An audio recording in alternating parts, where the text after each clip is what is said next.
According to Michelle Minetti on how social media can put your home at risk for thefts, social media websites like Foursquare, Twitter, and Facebook are being used by robbers to determine when you're not home and when they can rob your houses. It's even gone so far as to create a website called pleaserobme.com that aggregates Twitter and Foursquare account users to determine when you're going to be home at any given moment. This website was meant to raise awareness to this issue of oversharing and the dangers that they could present, and it could also happen to you. Case in point, my best friend Bradley got his home robbed because he would always post on Foursquare, Facebook, wherever he was at, he would check in. And it just basically created a blueprint for anyone to come into his home and take his stuff. And sure enough, one day he came home and his television and computer were gone. My name is Daniel Cigar, and I'm going to take you through how social media is robbing us of our privacy.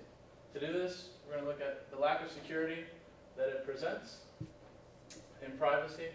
I'm going to show you preventative measures to maintain privacy while using these websites and the consequences of not adhering to these preventative measures.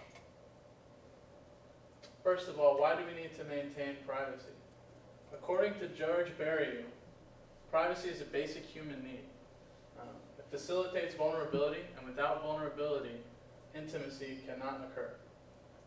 It's one of the most important things when developing yourself as a human being. It's feeling comfortable in a private environment. That's why most of the times if you're going to therapy sessions or you're having a talk with your girlfriend, it's in a private setting. According to Daniel Solove, one of the main arguments against privacy is that I have nothing to hide. A counter argument to this is something called exclusion. This is when anybody collects data on you without your knowing and for which purposes you're not aware of. This can be used to deny you rights in the future, such as jobs, insurance, and your criminal proceedings. So it is very important to maintain your privacy. Next, we're going to look at minimizing privacy invasion on these social media websites.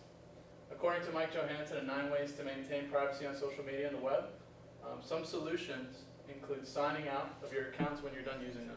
If you leave them on, somebody could just come on and go through your stuff and invade your privacy. Be a friends-only user. This means that only the people that you pre-approve on your list of friends will be able to access whatever you upload onto your accounts. Use passwords and encryption. These are readily available for most media websites and through most platforms within the settings. Clear your cookies and your web browser history. This could prevent someone else from coming onto a computer after you and accessing your information.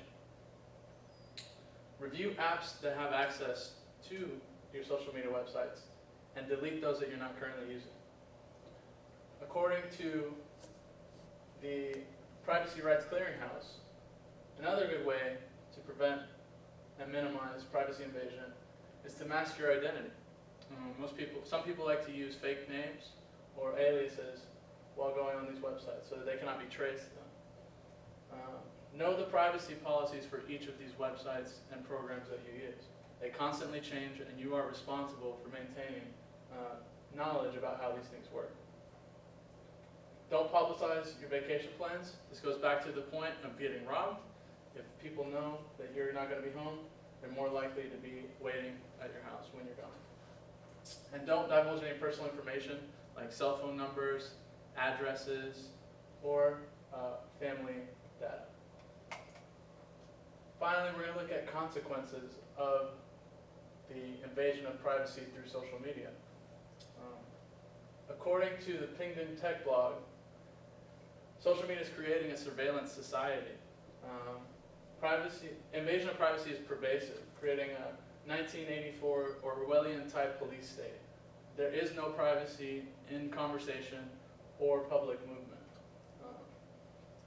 According to Alan Greenblatt, the rise of the collective Big Brother goes back to the point of the Orwellian surveillance society.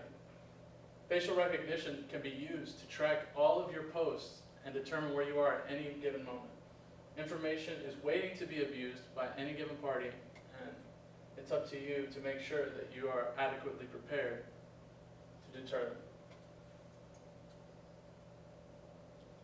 In summary, I've taken you through the lack of security and privacy in social media, preventative measures you can take to secure this privacy, and consequences of that lack of privacy. I want to call all of you to minimize the opportunity for others to decide the question of privacy for us.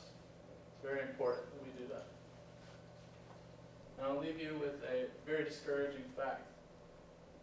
Since 2010, exploiting its huge collections, the National Security Agency has been exploiting its huge collections of data to create sophisticated graphs of some American social connections. Social media is not private. Data mining and privacy invasion is real, and it's up to you to deter and become aware of how to negate this. And this source was James Risen, and the data came from Snowden.